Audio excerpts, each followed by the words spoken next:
Hello and welcome to the podcast. This is Ron's Amazing Stories. We have stories that should thrill you a little and chill you a little. It's amazing. You will hear adventures sent in by you guys, classic stories from the pulp mags, and episodes from the golden age of radio.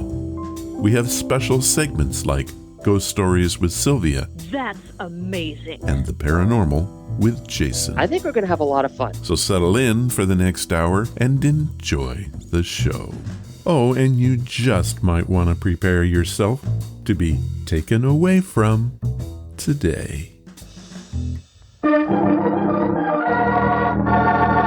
Another 5-minute mystery.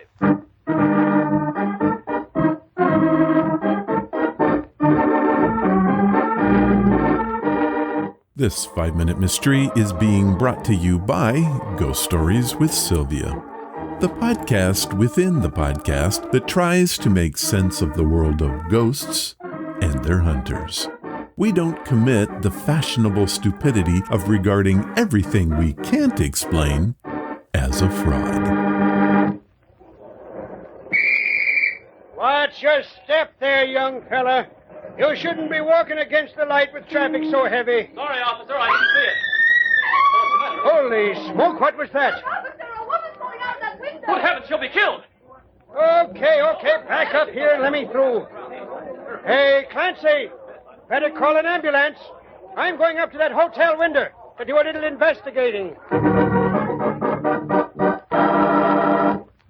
You say your wife Rita jumped from this window, Graham. That's right, officer. Miss Carlton here and I tried to stop her, but we weren't able. Rita and I were old friends, officer. My wife had been in ill health for some time. She had a nervous breakdown, and it seemed to make her afraid of everything. She feared elevators, high buildings, everything. I invited Miss Carlton for dinner this evening. Thought that perhaps she could cheer Rita up a little and help bring her back to normalcy. But she changed so much. How's that? Well, instead of being cheered, she imagined that I was coming between her and Mr. Graham. Even accused me of it directly. Then, tonight, with a startling suddenness, she stood up angrily and pushed over the coffee table, saying she knew we thought her crazy. Then she ran to that window, climbed up on the sill, and jumped. This window's pretty small. And these newly made scratches on the windowsill, they're hunks of wood torn out by your wife's fingernails, here on the outer edge of the sill. She must have made a grasp for the sill after she jumped. Miss Carlton and I both finally attempted to grab her, but we got to the window just as she fell forward, head first off the ledge. Head first, eh? That's right, officer. She climbed up here on the sill. Then, just as Miss Carlton and I made a grab for her, she leaned forward and fell. Oh, it was terrible. If only Graham and I'd gotten her a fraction of a second sooner. Maybe if I hadn't been here, this wouldn't have happened. Very true, Miss Carlton, and perhaps neither would I have to perform my little duty. Your duty, officer? Meaning, Miss Carlton, I arrest you and Mr. Graham for the murder of Rita Graham. In just a moment, we'll see whether you, too, detected the flaw in Graham's and Miss Carlton's stories. But first...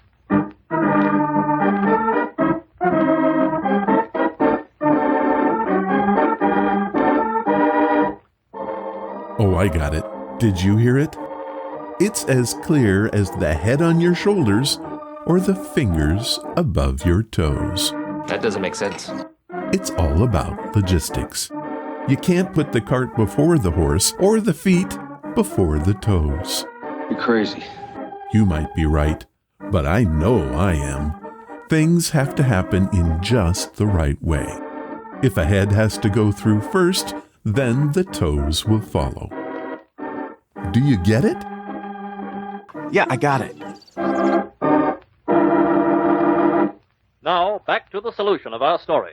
Mr. Graham, you said your wife was afraid of everything, yet she didn't fear leaping from a 15th floor window. However, that isn't the biggest mistake you two made. Surely when you were struggling to push Miss Graham out of the window, you should have noticed where, in her futile efforts to stop you, her fingernails had torn out pieces from the outer edge of the sill. No person having jumped headfirst out of a 15th floor window would have time or the ability to turn in midair and frantically grasp the sill. Your alibi missed the mark that time.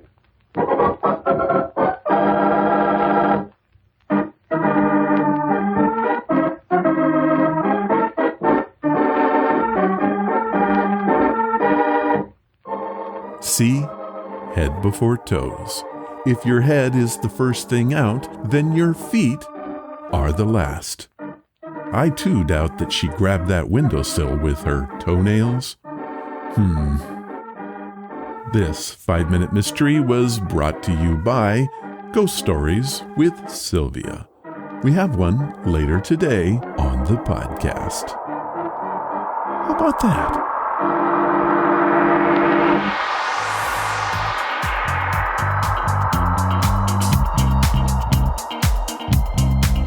Is that you say? Welcome to the podcast. Today it's all about the lights and some dragons too. Sylvia Shults is back with us again for another round of Ghost Stories with Sylvia. However, this time we lean more towards the orb than the ghosts. It's going to be a whole lot of fun. We will close the show with one of my favorite orb encounters with Madeline's tall tale. She has titled it A Flock of Orbs.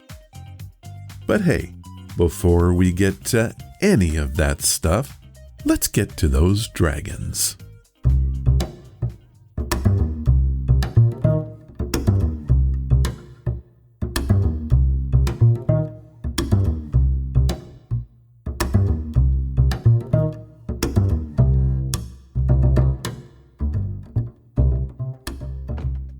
Today's podcast is brought to you by Audible.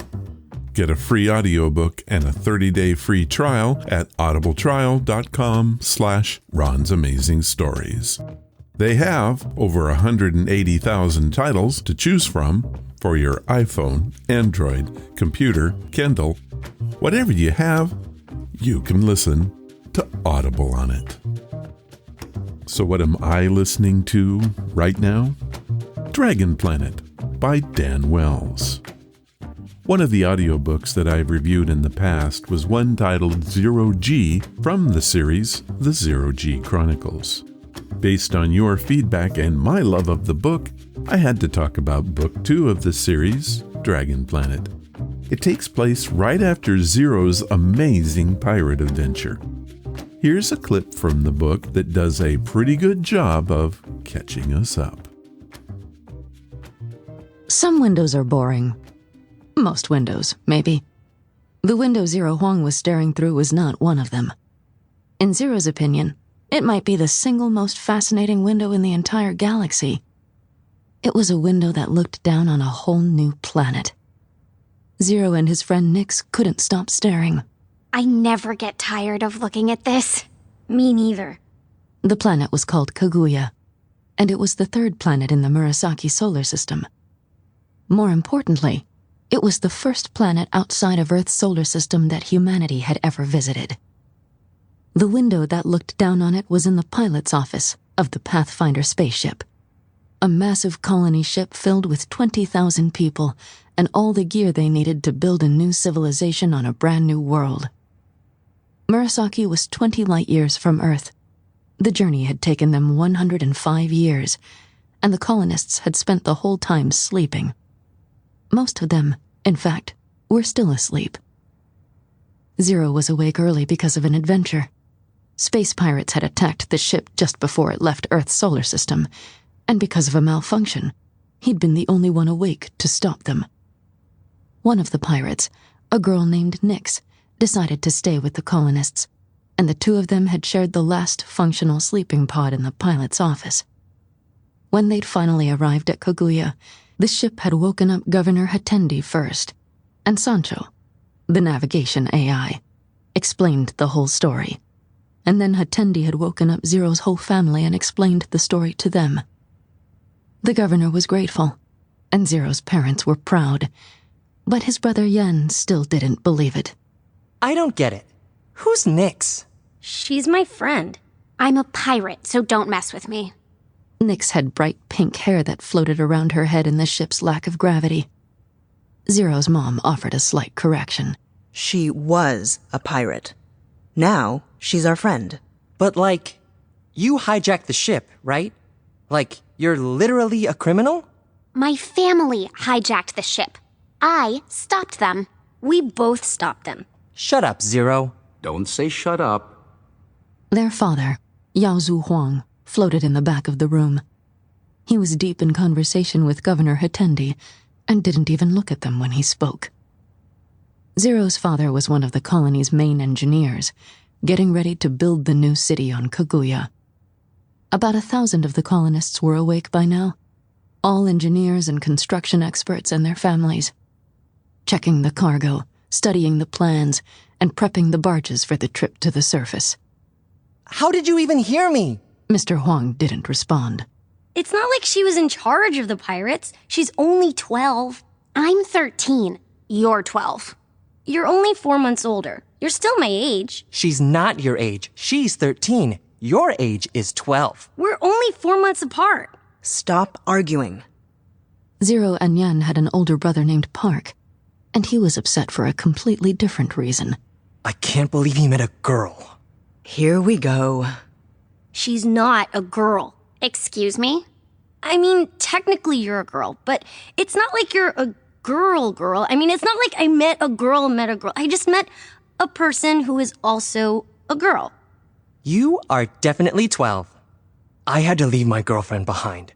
20 light years away. 105 years ago. She probably has grandchildren by now. Probably great-grandchildren. And I'm out here in the middle of nowhere with nobody and nothing, and freaking Two-Shoe meets a girl. Don't call him Two-Shoe. Zero glanced at his father, but he was still talking intently with Governor Hatendi. How does he do that? Dad, how do you do that? He waited, but their father didn't respond. Yan shook his head. It's like he doesn't even know we're here, but then all of a sudden he does, out of nowhere. We're 90% invisible. That's 9 out of 10 things he doesn't even notice. Think of what I could get away with. He's busy. He has a new colony to build. Park rolled his eyes. If you want Dad's attention, just say something mean to Two-Shoe. I told you not to call him that. His name is Sushu. See? Zero's the baby. Dad will always protect the baby. I saved the ship from pirates. Could a baby save a ship from pirates? Maybe if he had a 13-year-old helping him. Nix smiled sweetly, knowing exactly how much the comment would bother him. Dragon Planet is the much-anticipated sequel to Zero G, and it's a good one. The colonists from the Pathfinder have arrived on Kaguya, a planet with low gravity but a very dense atmosphere. It's fun to jump around, but the air makes you, well, a bit loopy. Even worse than that, the heavy atmosphere means that wind storms, although rare, are absolutely devastating. Zero and Nix help to get everything locked down before the big storm, but they stumble into a group of thieves who have stolen some mining equipment. Before the kids have a chance to get away and tell anyone, the storm hits and the massive winds carry them far away. Zero and Nix are stranded on an unknown planet with no way to communicate it, being chased, and another storm is bearing down on them. Oh, and one more thing. This planet has dragons. Sound like fun? Well, you can have Dragon Planet for free. Here is what Audible has set up for us. They are offering a free audiobook and 30 days to give you the opportunity to check out their service. This includes free access to the Audible Plus catalog, which is updated monthly with brand new titles. To download your free audiobook today, go to audibletrial.com/Ron's Amazing Stories. Again, that's audibletrial.com/Ron's Amazing Stories, and you get to travel to the Dragon Planet today. Thank you, Audible. And now, here is Ghost Stories with Sylvia.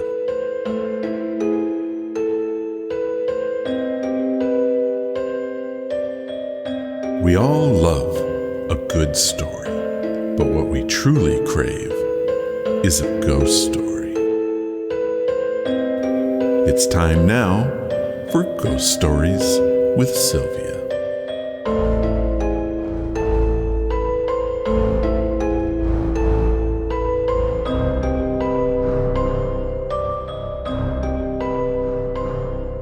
Sylvia Shults is a librarian and author by day, but at night, she becomes a ghost hunter. Following a lifetime spent in the pursuit of the weird and the strange, her non-fiction works include Ghost of the Illinois River, Fractured Spirits, 44 Years in Darkness, Hunting Demons, and The Spirits of Christmas. We now cross over the veil and join Sylvia as she tells us more tales from the unknown. Are you there, Sylvia? Hello. Ron, come on in. I was followed here, I think, Sylvia. You were? I think so. By who? Well, not so much a who, but it, or maybe an entity.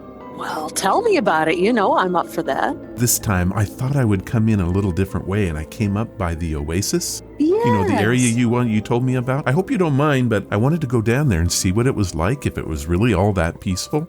It is, by the way. Oh, thank you. Yeah. Well, as I was sitting there, this orb came out of the woods and followed me. Oh. And so I thought, oh man, I didn't want to lead him to your house. So I tried to lose him, and I think I did. You know, I went down by the street and I put on a fake mustache and a fedora and then backtracked over my steps. And then I took the fedora off and the mustache off, and then I went forward again. And then I put on a hoodie and a jogging outfit, and I pretended I was a runner. And then I did that for a while, and then after all of that, I snuck up on the side of the house and came around front and knocked. Okay. Yeah. Wow. I think you confused it. That sounds like something out of one of your OTR shows. Yeah. Well, I learned a lot from those. So I'm here. Well, good. But that did happen. Yeah. Or at least in my own mind, it happened. So you said it was an orb. Now I know you and I have talked about orbs before, and you seem to be one of the kind of people that really think there's something to all this orb business. Sylvia, not only do I think that there's something to the orb, I personally think that there's nothing paranormal about them at all. I think that they might be a living entity. Oh. There's so many different theories as to what orbs are. Everything from dust on a lens to aliens in tiny spaceships. Right? I mean, they have gotten the rap for being just about anything. But I am really into stories about intelligent orbs, the ones that seem to have an agenda. Oh. And I think that they just might be actual creatures. Why not? There are so many things we don't know. And I actually have a story about something very close to that. So if you're in the mood for an intelligent orb story, I've got one for you. Now, I skew more towards the dust mote dismissal of orbs, but I've heard a few stories and I've seen a few pictures that every once in a while I'll sit up and take notice of, oh, hey, maybe there is something to this particular orb capture. Well, I think I've got something to start us off with. All right. I have a story that comes from Matt Nichols, who lives in Flagstaff, Arizona. Ooh. Okay. Now, I have named this one The Orange Orb of Hilltop Road. Shall I read it? You want to hear it? I'd love to hear it, yeah. Okay, well, Matt sent this in. Hello, Ron. I know of your fondness for orb stories. According to the research that I have done, sightings of orbs are the most common reported unexplained phenomenon in the world, which makes me surprised that people don't talk more about them on paranormal shows. The first experience I had was not scary at all. Me and a friend were in the TV room of my family house. A red orb about the size of a marble appears in the room. It floats around. We try to touch it and can't feel anything. It's there for a few minutes, then it floats through the wall and disappears. My second story took place on a rural road on a small coastal peninsula. My girlfriend and I were renting a cabin on that road. The cabin was next to a field on one side, and on the other side of the cabin were woods. One night, my girlfriend calls me over to the second-story window and says, "Come look at this." Less than 50 yards from our cabin at the edge of the field was a floating and glowing orange orb. It was very large, larger than a beach ball. We couldn't believe what we were seeing. I go downstairs to view it from another window. My girlfriend is scared at this point and wants me to come back upstairs. I tell her I'm going to go outside and see it. This upsets her, and she tells me that she thinks something bad will happen if I go up to it. I go outside, and I get within 20 yards of it. It's very bright. It's mostly staying in the same place, but it does move around a little. Suddenly, it shoots upward several feet and then starts slowly heading in my direction. I run back to the house. I was scared. I thought it might have been a ball of lightning or hot plasma, and I didn't want to get burned or shocked. Once I'm back inside, the orb floats back to the field. My girlfriend is practically in tears at this point and refuses to look out at the window anymore. I keep watching it for another 15 minutes until it eventually floats away into the woods. Later that week, I'm at a cafe in town along with some people that grew up in the area. I mentioned our sighting of the orb, thinking that they'll probably not believe me. Neither of them seemed surprised. "Oh yeah, the big orb on Hilltop Road. Lots of people have seen it." It was like they were talking about the weather. They didn't know anything more about it than I did, except that they and other people had seen it many times without ever being able to figure out what it was. I didn't feel anything evil from it, and if I had to give my real impression, I would have to say it was curious. That's my story, and I hope that you can use it. Matt Nichols, Flagstaff, Arizona. Well, Sylvia, let's hear your reaction. That is an amazing story. I'm really intrigued by the fact that the first orb, the red one, the marble-sized one, that he could go and try to touch it. That is just astounding to me. I've never heard of someone getting that close to an orb, a visible orb, I mean. Yeah, that's really fascinating. I'm so sorry his girlfriend got scared about the orange one. That sounds intriguing more than scary. I agree with Matt that these experiences aren't terrifying. They're thought-provoking. Thank you, Matt, for sharing those stories. Those are neat. Yeah, they are. A couple of things that I pull away from this, and that is a lot of people have decided that orbs are nothing but balls of lightning, and that it takes certain weather conditions for them to manifest. I thought that it was interesting is that's what he thought of, was a ball of lightning or hot plasma. Right, yeah, the mention of hot plasma was intriguing. Yeah, it gives you an idea that this thing was bright. It wasn't something that was just dimly floating like a lot of them are, or very faint. Yeah, that description of hot plasma just makes you think of something glowing like a furnace. Right. And the fact is that a lot of the orb stories that we've had here on the podcast are similar to Matt's story, where they got the impression that these orbs were curious. I remember one that we had several years ago now. A family was at a rest stop or a picnic area or whatever it was. They were all sitting around on this bench, and out of the woods came several orbs. They varied in color from orange to yellow to everything in between. They hung around, seemed interested in the family, and eventually just floated away and were gone. And interestingly enough, most of those stories that I get like that come from Arizona, Texas, New Mexico, and those areas. Warm climates, I guess you could say. Yeah. Very much open, wide open areas. Very much... Well, aren't the Marfa Lights in Texas, too? Yes, they are. Very much so.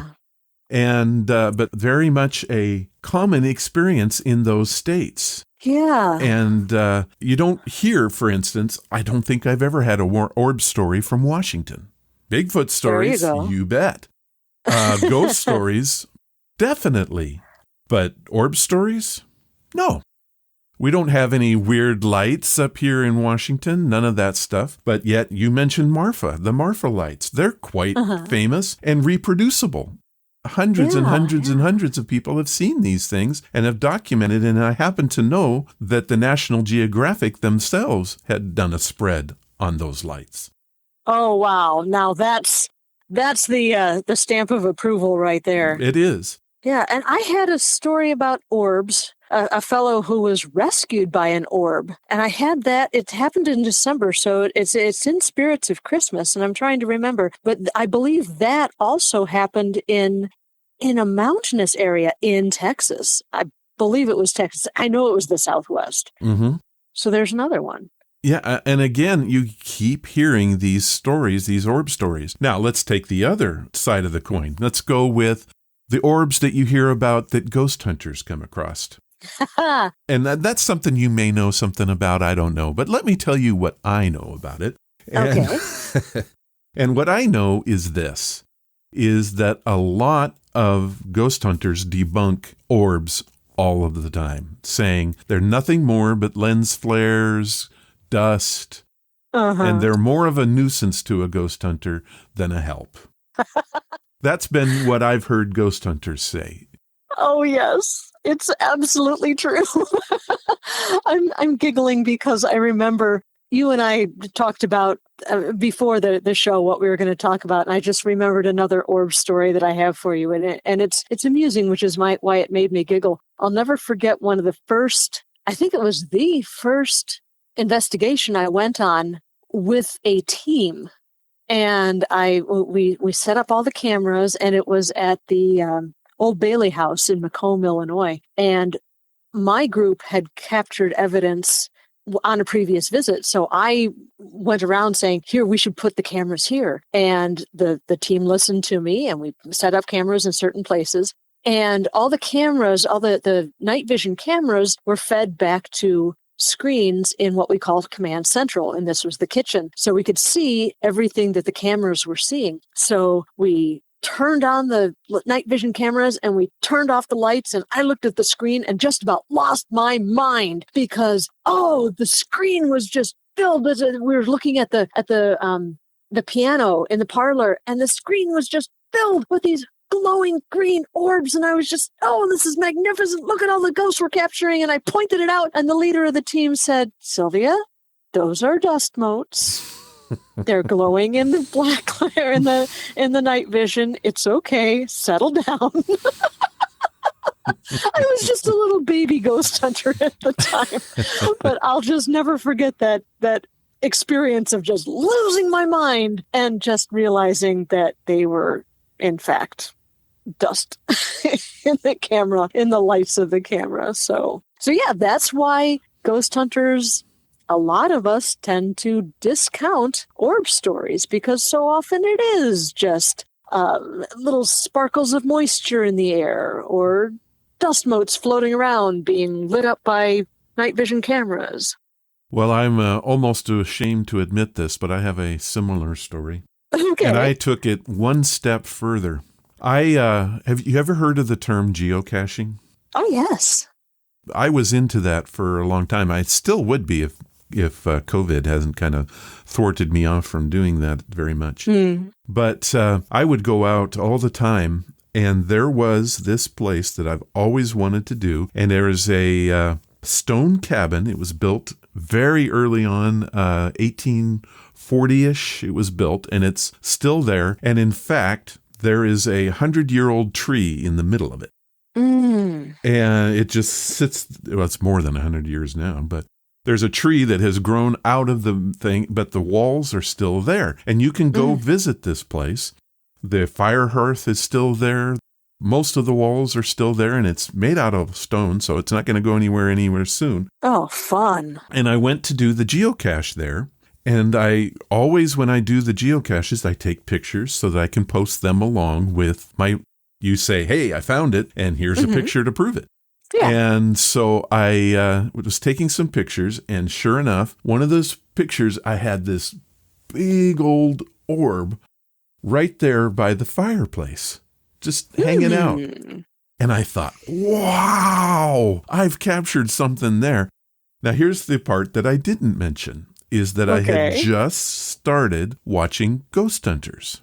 Ah. It was probably maybe 2006, 2007, very early on, before they kind of lost me. But but back in those days, I was pretty hooked. I thought this is pretty cool stuff. So I thought, well, I've got to share this. I got to share this. So I sent it to them, thinking, wow, they're going to love this, and they're going to come and do a Ghost Hunters here at this place. I had delusions of grandeur here, Sylvia. Delusions of grandeur. I saw myself on their show going, yeah, this is where it happened. That's where I saw the orb. I was thrilled. And so I sent it to them because they had a web page. This is really before even Facebook was, well, I guess Facebook was popular, but they weren't on it. Mm-hmm. And I sent it to their website, and I get this very nice reply saying, oh, that's very nice, Ron, but that is just a dust mite. And I was heartbroken that I didn't get a picture of a ghost. Oh. But, hey, that's my story. I told you I don't have any paranormal stories, really, other than my one that we've talked about many times. But other than that... That one's a corker, though. But that's it. And so many people have said that you got to think about the fact that the type of lighting that ghost hunters use, the situations they're in, usually old buildings or places that may not get a lot of dusting, it just seems very likely that ghost hunter orbs are mostly non-existent. Oh, yeah. And you come into a place and you bustle around setting up all your equipment and you stir up all the dust, which is exactly what happened to me at the Old Bailey house. Mm-hmm. But there are a few times when I have seen orb pictures when I just can't dismiss it that easily. Well, tell us. I've seen lots of orb pictures, and most of the time I'm just I call shenanigans on most of it, but there was we've talked about the Peoria Players Theater at length and very often, and Norman is one of my favorite spirits ever. Pretty early on in my relationship with Norman, I went to the theater one afternoon and brought a friend of mine with me, and she was the one who captured a really good picture at the Old Bailey house, as a matter of fact. She captured a woman standing in the doorway of the parlor, which is why I wanted her with me at the theater. So Sherry took some pictures of the stage and looking out from the stage to the seats, and we took a picture standing. If you're facing the stage, it would have been the far right path leading down from the back of the theater down to the stage and where you access the seats. And this particular picture had an orb in it, but it was like no orb I had ever seen. It took up most of the frame. It took up 3/4 of the frame of the picture. Wow. And I looked at it when she showed me this picture, and I just started giggling because it reminded me of a curious dog coming up to a camera and sticking his nose into the camera to see what all the fuss was about. That's the first thing that came into my mind. That's neat. Yeah, and that's something I know it wasn't a bug. I'm pretty sure it wasn't a dust mote, and I've never seen an orb that huge before. The orbs you usually see in pictures are very tiny, and you can tell that they're maybe 1.25 inches across or something like that. I've never seen one take up 3/4 of the picture. Well, I suppose how close it is to you, right? We also talk about orbs that we capture on film, on video. Mm-hmm. Those certainly can be an insect swooping in front of the camera, and I've seen plenty of those. I've seen film where a streak will just kind of move across the camera face There's sometimes when I say, oh, that's just a bug, or oh, that's something else. But there are some times that I just can't explain it. There was a really wonderful capture at the Peoria State Hospital in the men's ward, the men's death ward of the Pollock Hospital. The researchers there set up a camera just because that's a very active part of the building. And they managed to capture an orb wandering around a certain part of the men's ward. And it didn't swoop across, it changed directions. And that's what really gets my attention when I see one of these things on film. Does it change direction? Does it just swoop like a dust mite? Does it fall from the top to the bottom to like a dust mote? Or does it actually change direction? Well, this orb wandered around the corner of the men's ward for 3 hours. Wow. Crazy. Yeah. So you say, well, I'm just going to dismiss any orb that I see on film. Well, how about an orb capture that lasts longer than a Hollywood movie? Obviously, you haven't seen Gone with the Wind. Yeah. And then there was another experience I had with seeing an orb on film like that. I was with U.S. Paranormal, and it was my first outing with them. And we were investigating the Edinburgh Manor in Scotch Grove, Iowa, an abandoned mental asylum. Wonderful place. And we had a camera set up in the children's room, a big dorm room sort of thing.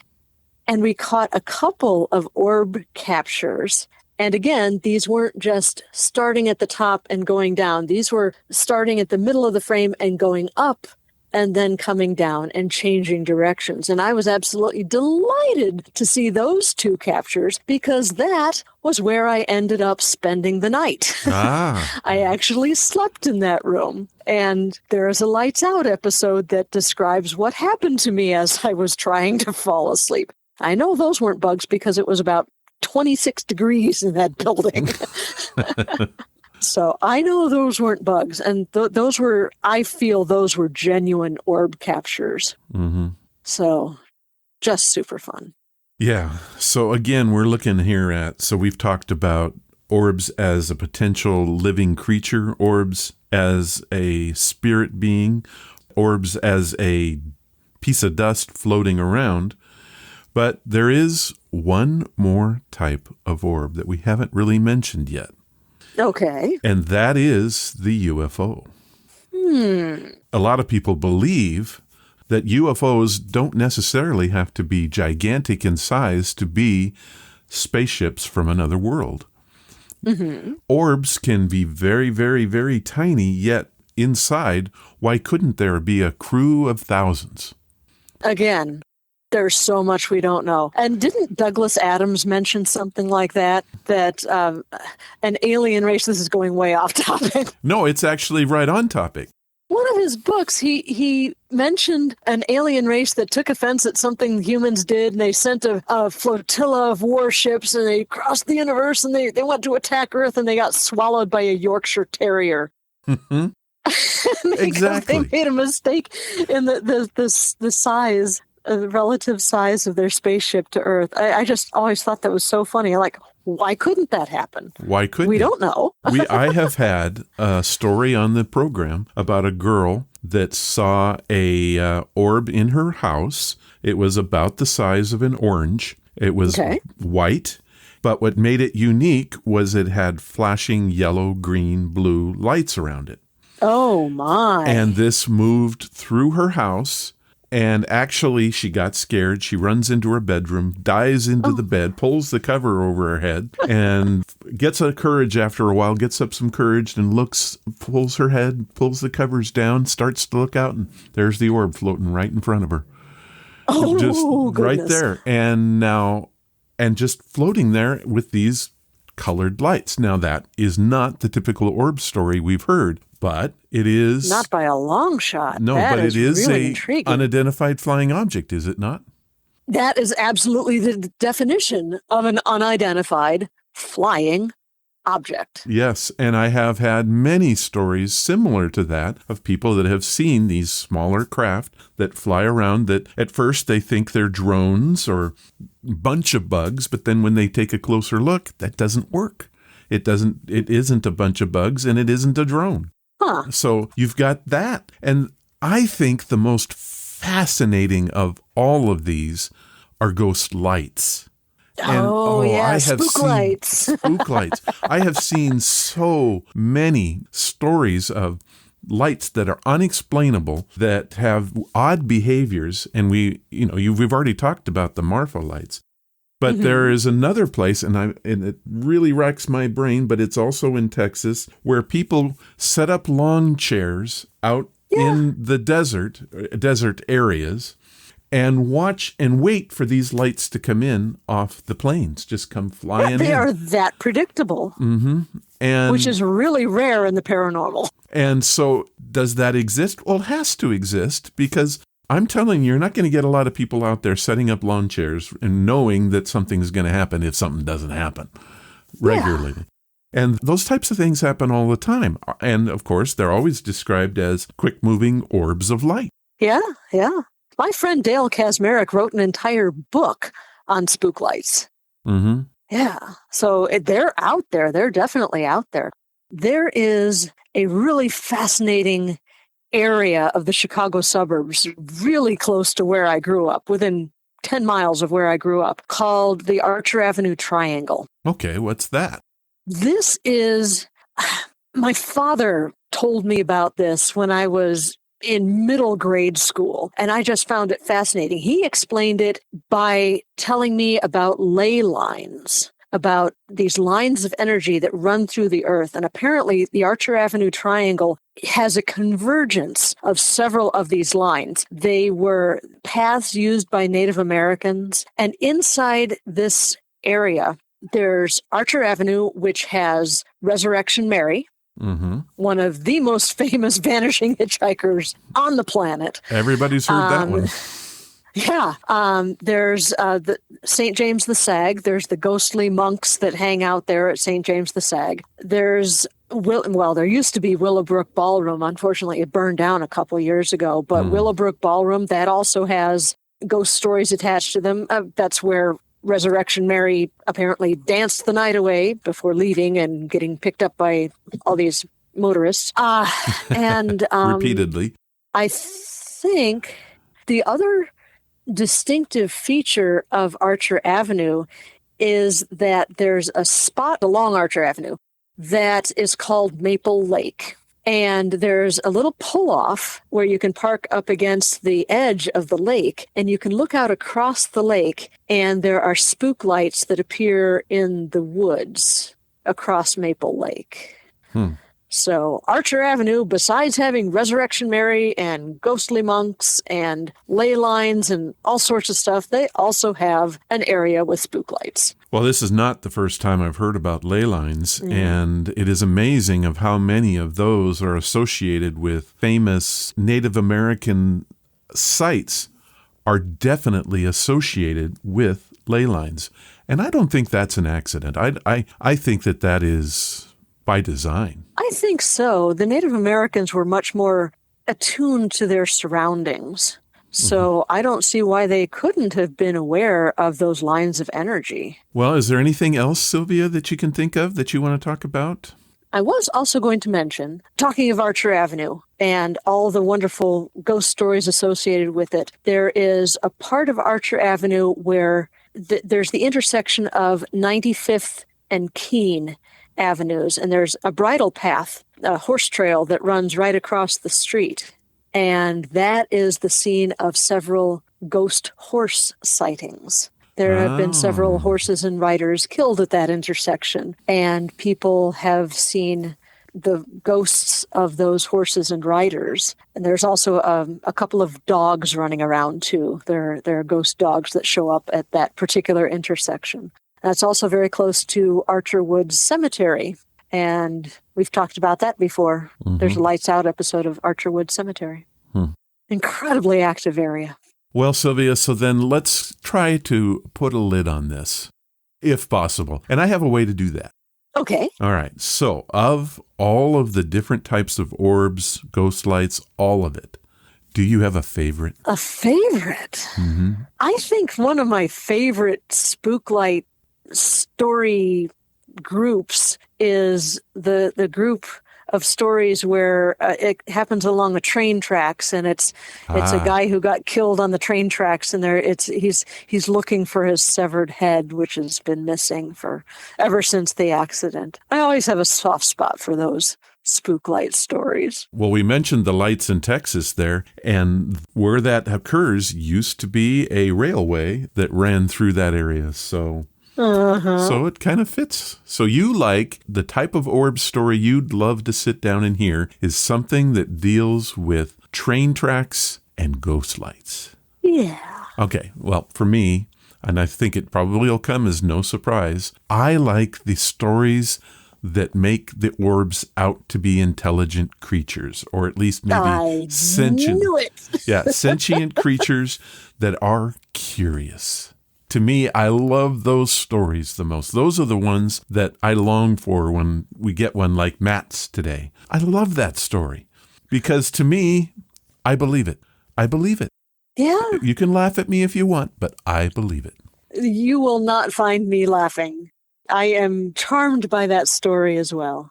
All right. Well, Sylvia, I think that we covered that pretty good. So I appreciate your candor on not making fun of my creature theory. Of course. All right. Well, let's head on over to the blog. What do you think? Oh, let's do. All right. Well, we've got fun stuff this time. All right. So on the blog this week, Sylvia had this to say.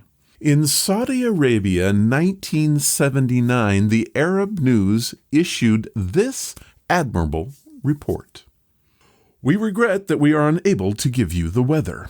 We rely on the weather reports from the airport, which is closed because of the weather. Whether we're able to give you a weather report tomorrow will depend on the weather. That's real, huh?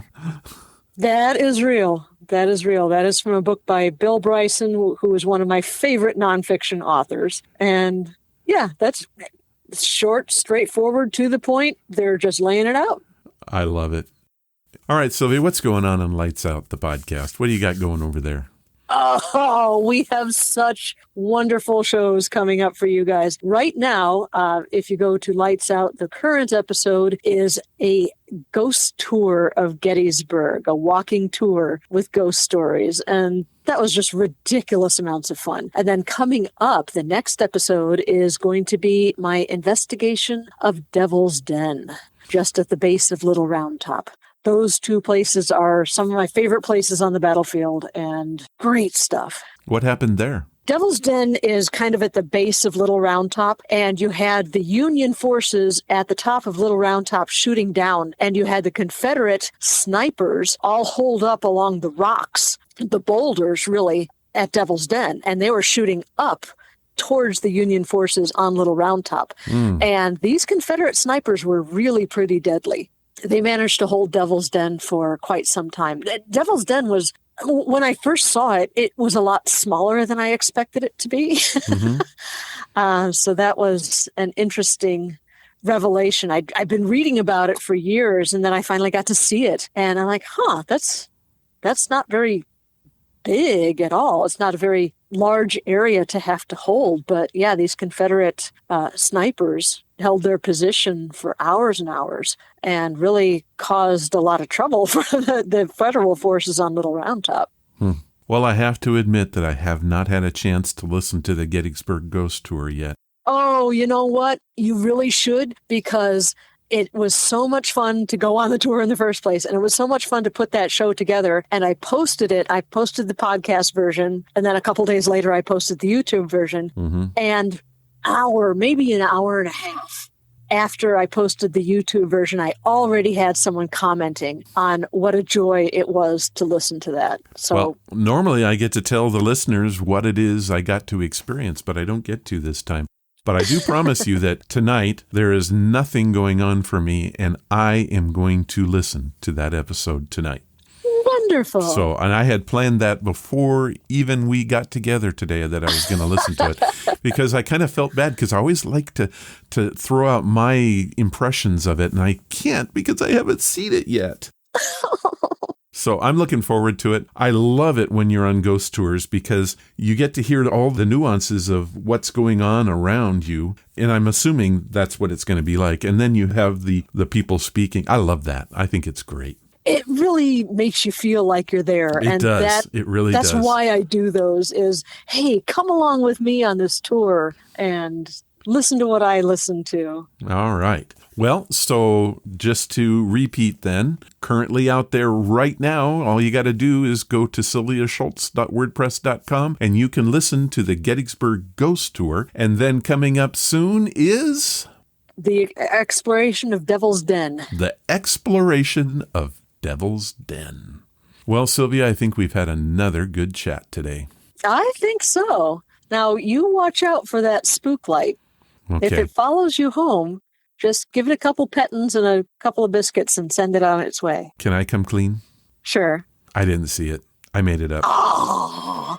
It was because I wanted an introduction to the show. Did it work? Was it a good introduction? I thought it was a lovely introduction. There, see, and it got us talking about orbs and ghost lights and all kinds of good stuff.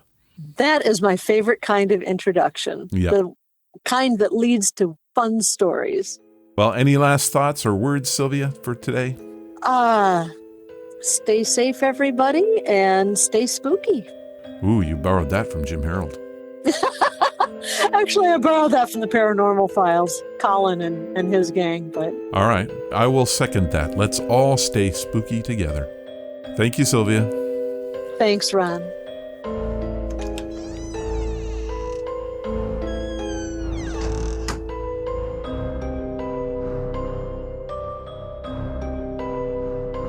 Ghost Stories with Sylvia was brought to you by Gladys Goodies.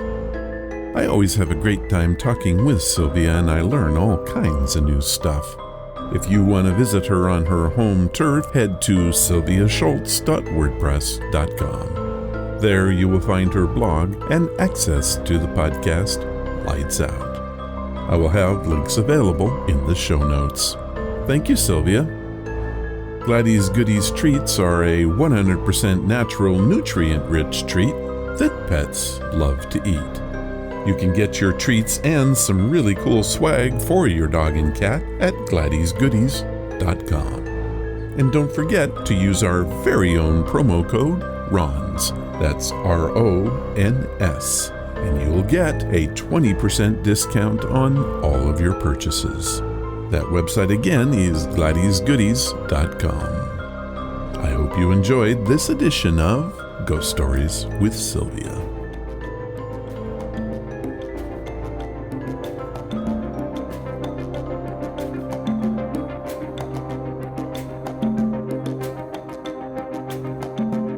These are your stories, sent by you, for you.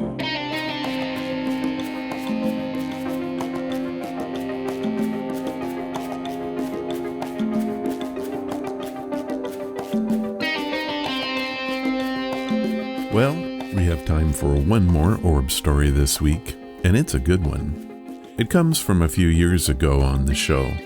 It first played on episode number 295. I've always liked this one, and it's worth hearing again. It comes from Madeline McBride by way of Texas.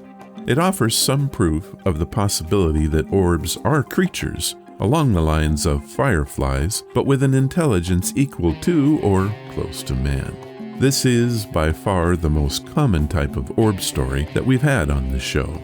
They have ranged from helpful lights leading lost hikers to curious orbs wandering about. Here is Madeline's story. It was the summer of 1962. I had just had my 12th birthday.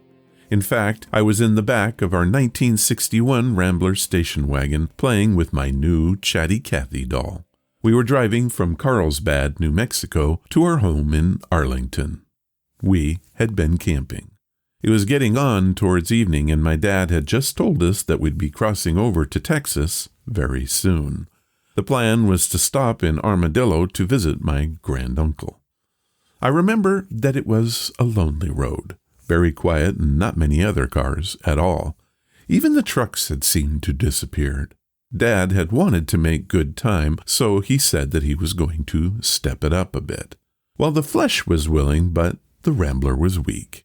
Everything went black. We rolled to the side of the road and came to a stop.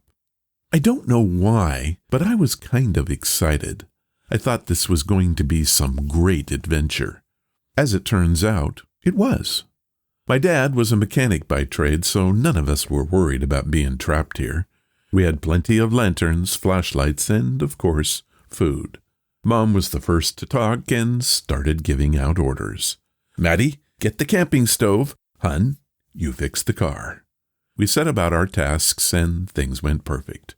Mom made my favorite hot dogs and beans.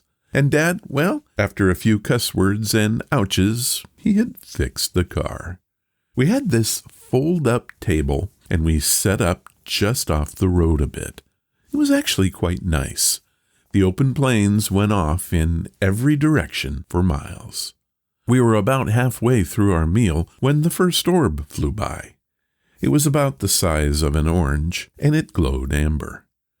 Just after that, 2 more came in, and then a whole flock of them. They stopped right by our table and hovered a bit. There were all manners of shapes, sizes, and color. Most of them, however, were that same amber color. They stayed quite a while, darting around, looking at us, our food spread, and even my doll Kathy. After a time, they thinned out until only one was left. It blinked and then flew off after its mates. The 3 of us talk about this event to this day. My dad tried to take some pictures, but our family has a saying: if you want pictures, get a photographer. None of them turned out, and in fact, they were all underexposed. Just blackness and nothing more. Most of the family thinks we just saw some sort of bug swarm. I know different. They weren't bugs because none of them made a single sound. Madeline McBride from Texas. Now, Madeline, I love that story. We've had several like it over the years. It appeals to me because I remember camping with my family as a kid, and we had that table, the Rambler, and of course, the Beans and Franks. It brings back some really nice memories. Thank you, Madeline.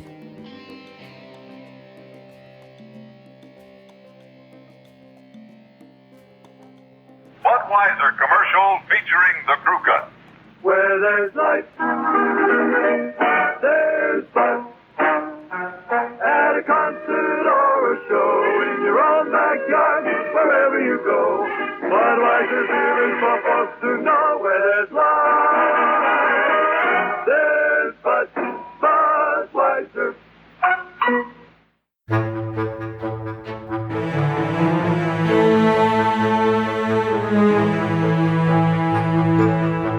Well, that was episode number 482. My thanks to Sylvia for being here today, and of course, Matt Nichols and Madeline McBride for their stories. That was some amazing stuff. If you want to follow the podcast or the blog, head to ronsamazingstories.com. There you will find any of the links I mentioned and how to contact us. Do you want to help the show? The best thing you can do is to tell your friends all about it, and please leave reviews or feedback wherever you listen.